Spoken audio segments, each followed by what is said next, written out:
мошеник, никак не е добър. Той е загубеняк, той е кошар, кошар, кошар, кошар, кошар.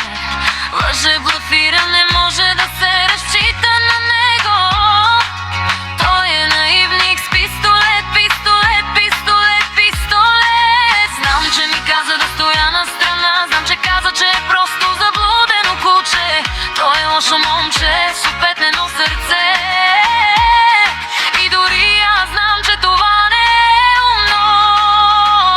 Но мамо, влюбена съм в престъпник. И този вид любов не е рационална, тя физическа е. Мамо, моля те, не плачи, ще бъда добре. Като оставим на страна всички причини, просто не мога да отрека, че обичам този мъж.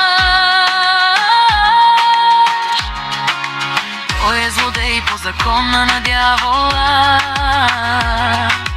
Той е убиец само за забавление, забавление, забавление. Този човек е доносник и е непредсказуем. Няма съвест, няма никаква, никаква, никаква, никаква. Знам само, че трябваше да се откажа, но не. Защото е лошо момче с обеднено сърце. И дори аз знам, че това не е умно. Но мамо, влюбена съм в престъпник. И този вид любов не е рационална, тя физическа. Мамо, моля те, не плачи, ще бъда добре. Всички причини на страна, просто не мога да отрека, че обичам този човек. И той си е татуирал името ми на ръката, талисманът му за късмет.